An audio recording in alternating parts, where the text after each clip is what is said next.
Bismillahirrahmanirrahim. Saya Siti Nur As-Salihah binti Yahaya, pemegang kad matrik JM41692 akan membentangkan tajuk pembentangan pada hari ini, iaitu pembentukan dan penggolongan kata.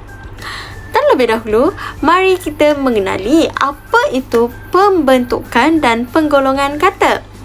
Pembentukan kata terbahagi kepada 4, iaitu kata tunggal, kata terbitan, kata majmuk dan juga kata ganda.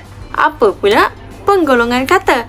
Penggolongan kata juga terbahagi kepada 4, iaitu kata nama, kata kerja, kata adjektif dan juga kata tugas. Bentuk kata secara definisinya ialah unit tata bahasa berbentuk tunggal ataupun hasil daripada proses pengimbuhan, penggandaan dan juga pemajmukan.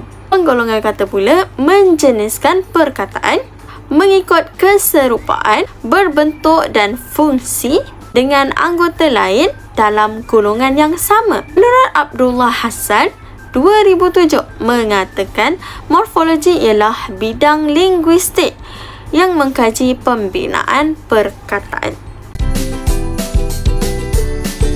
Baik, sekarang kita akan lihat secara ringkas cakupan pembentukan kata. Yang pertama ialah kata tunggal. Apa itu kata tunggal? Kata tunggal ialah perkataan yang tidak menerima imbuhan daripada apa-apa imbuhan yang ada atau dikenali sebagai kata dasar. Ianya boleh terdiri daripada satu suku kata, dua suku kata, 3, 4 ataupun lebih. Contoh ialah perkataan am. Am ini adalah satu suku kata. Selain itu ialah perkataan kuih. Ku dan ialah dua suku kata.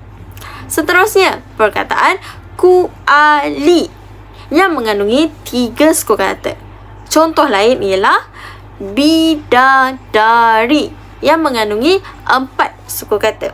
Suku kata ini dibina daripada pola sama ada konsonan ataupun vokal. Yang kedua ialah kata terbitan. Bentuk kata terbitan ini hasil daripada proses pengimbuhan. Jika kita lihat, kata terbitan ini terhasil daripada 4 imbuhan, iaitu imbuhan awalan, imbuhan akhiran, imbuhan sisipan dan imbuhan berapitan. Okey, keterangan lanjut mengenai kata terbitan ini akan saya perincikan pada bahagian seterusnya.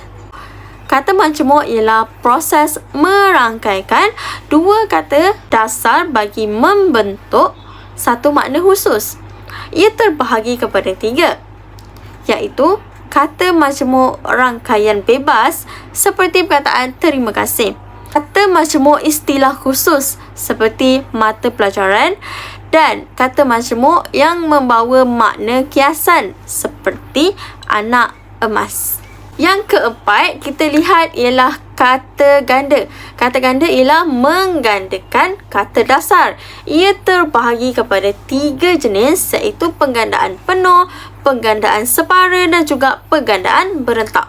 Jika kita lihat, contoh bagi penggandaan penuh ialah rama-rama, sama-sama dan sebagainya. Bagi penggandaan separa pula, kita dapat lihat contoh seperti lelaki dan juga pepohon. Seterusnya ialah penggandaan berentak seperti perkataan kuih muih dan juga perkataan gotong royong. Baik, kita lihat kepada fokus pembentangan kita, iaitu pada topik kata terbitan. Kita lihat pada contoh ayat yang pertama, iaitu abang tersenyum apabila membaca surat. Dalam ayat ini terdapat 2 perkataan yang mengandungi imbuhan awalan, iaitu tersenyum dan juga membaca. Kedua-dua ayat ini berfungsi sebagai kata kerja, di mana kata kerja pertama iaitu tersenyum adalah kata kerja tak transitif, iaitu perkataan tersebut boleh berdiri sendiri tanpa memerlukan objek. Bagi contoh perkataan yang kedua pula ialah membaca. Membaca ini ialah tergolong dalam kata kerja transitif kerana kata kerja transitif memerlukan objek untuk melengkapkan ayat tersebut. Jika kita lihat, objek bagi ayat ini ialah surat. Jadi dapatlah kita fahami kata kerja transitif dan kata kerja tak transitif memainkan peranannya yang tersendiri. Seterusnya, kita lihat pula contoh ayat kedua. Buku itu disusun oleh saya. Perkataan disusun telah menerima awalan di. Ia juga berperanan sebagai kata kerja. Tetapi golongan kata kerja aktif transitif. Kerana dalam tata bahasa kebiasaannya menerima imbuhan di hadapan merupakan salah satu contoh bagi kata kerja transitif yang tergolong dalam ayat pasif. Baik, jika kita lihat pada contoh ayat yang ketiga, iaitu pelajar itu sedang membaca buku. Daripada ayat ini kita jumpa ada dua perkataan yang menerima imbuhan, iaitu perkataan pelajar dan juga membaca. Apa persamaannya? Persamaannya ialah kedua-duanya menerima imbuhan awalan. Yang pertama ialah menerima imbuhan awalan pel dan yang kedua menerima imbuhan awalan mem. Apa pula perbezaannya? Perbezaannya adalah dari segi peranan perkataan itu sendiri. Okey. Perkataan pelajar ini memainkan peranannya sebagai kata nama, manakala membaca pula memainkan peranannya sebagai kata kerja. Seterusnya kita lihat suasana bising membuatkan kakak terjaga. Imbuhan yang terdapat dalam ayat ini ialah perkataan membuatkan, di mana perkataan membuatkan menerima apitan daripada imbuhan mem dan juga imbuhan kan, di mana kata dasarnya ialah buat. Okey, ia akan menjadikan ayat itu lebih gramatis. Perkataan membuatkan adalah kata kerja transitif.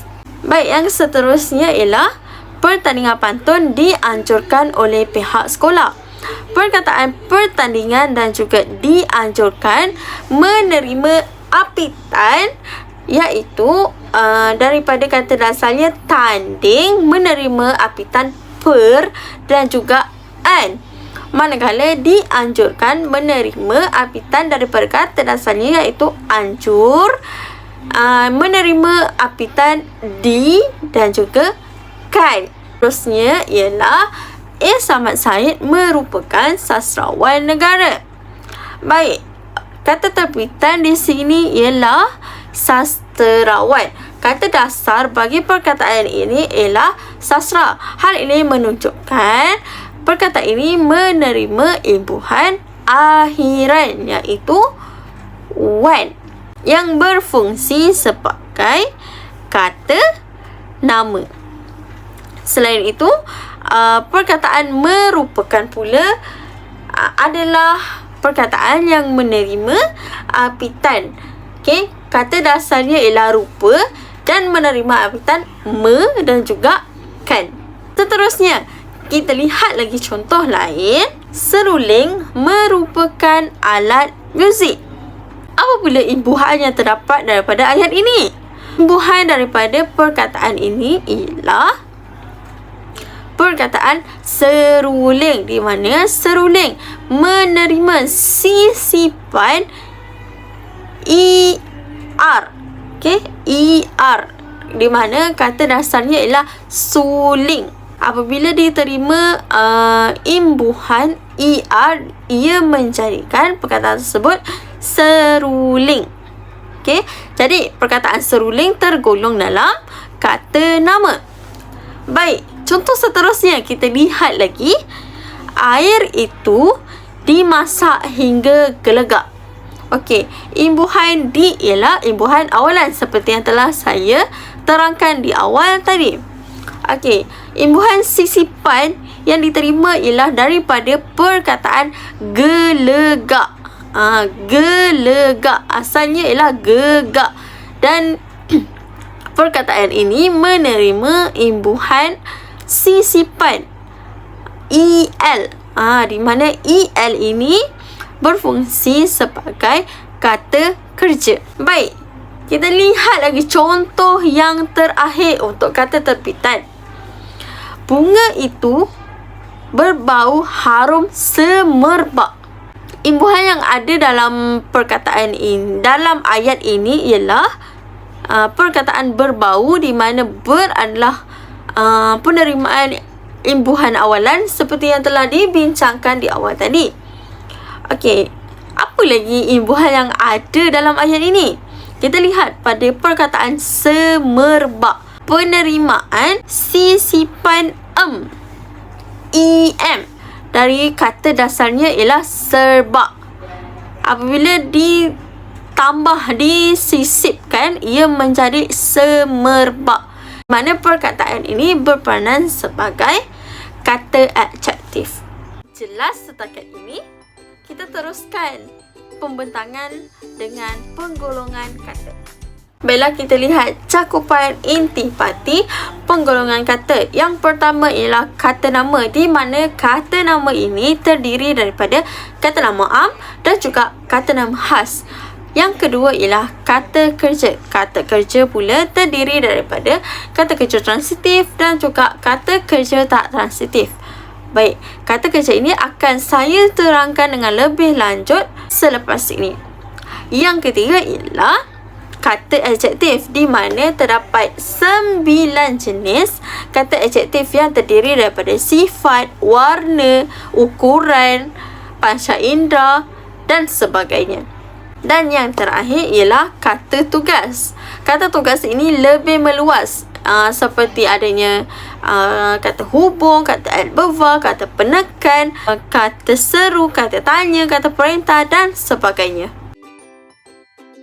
Gambar rajak ini adalah ringkasan daripada kata kerja untuk memudahkan kita memahami kata kerja dengan lebih mudah. Seterusnya kita lihat kata kerja ada 2 jenis, kata kerja transitif dan juga kata kerja tak transitif. Baik, kita lihat contoh ayat yang pertama. Ahmad meminjam buku di perpustakaan. Perkataan meminjam ini berperanan sebagai kata kerja transitif kerana kata kerja transitif memerlukan objek untuk melengkapkan ayat tersebut. Jika kita lihat, objek yang ada dalam ayat ini ialah buku, iaitu Ahmad meminjam buku. Buku sebagai penyambut kepada perkataan meminjam.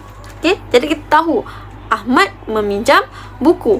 Sebabkan perkataan ini ada penyambutnya, ayat ini dikategorikan sebagai kata kerja transitif.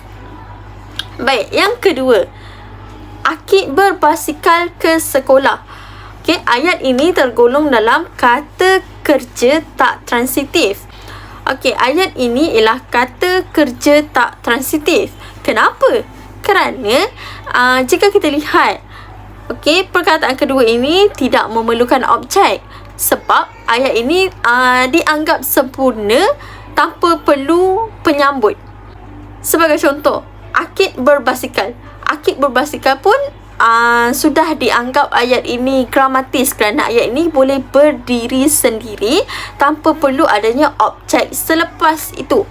Namun perkataan ke sekolah adalah sebagai keterangan daripada perkataan berbasikal tersebut. Jika kita lihat yang ketiga ialah keadaan ibu berangsur baik. Baik, ini adalah kata kerja tak transitif berpelengkap. Kesihatan ibu bertambah. Ayat itu akan jadi tergantung bila dia ada pelengkap, iaitu berangsur baik. Jadi ayat ini akan jadi lebih gramatis. Kita lihat contoh yang terakhir ialah Aisyah berjalan. Ayat ini ialah kata kerja tak transitif, tak berpelengkap. Maknanya dia tak perlukan pelengkap, tapi ayat ini memadai, dianggap gramatis kerana ia boleh berdiri sendiri tanpa perlunya keterangan, tanpa perlunya objek. Cukup hanya sekadar subjek dan juga predikat, iaitu Aisyah berjalan. Faham setakat ini? Dapat sesuatu? Baiklah, seterusnya kita lihat kepada pendekatan didik hibur yang boleh digunakan oleh guru untuk menarik minat pelajar terhadap tata bahasa. Seperti kita tahu, tata bahasa adalah tulang belakang kepada bahasa Melayu. Setiap guru bahasa berperanan untuk mengetahui cara untuk mengajarkan tata bahasa kepada murid, kerana setiap murid perlu menguasai tata bahasa ini dengan baik. Tata bahasa ini bukan sahaja diajarkan semasa sekolah rendah, tetapi ia diterapkan dari peringkat sekolah rendah hinggalah peringkat sekolah menengah. Jadi antara pendekatan didik hibur yang boleh digunakan oleh guru ialah menyanyi, lakonan dan juga melalui permainan. Ketiga-tiga pendekatan ini diharapkan dapat menarik minat pelajar untuk mempelajari tata bahasa dengan lebih menarik dan juga seronok. Guru boleh mencipta lagu untuk memudahkan pelajar menghafal dan mengingat, kerana tata bahasa ini sering membuatkan pelajar tertukar-tukar antara pembentukan kata dan juga golongan kata. Jadi melalui lirik lagu, pelajar akan lebih mudah untuk menghafal dan membezakan antara pembentukan dan juga penggolongan kata. Seterusnya ialah melalui penceritaan. Guru mungkin boleh beri perkataan kata kerja dan juga perkataan kata majmuk.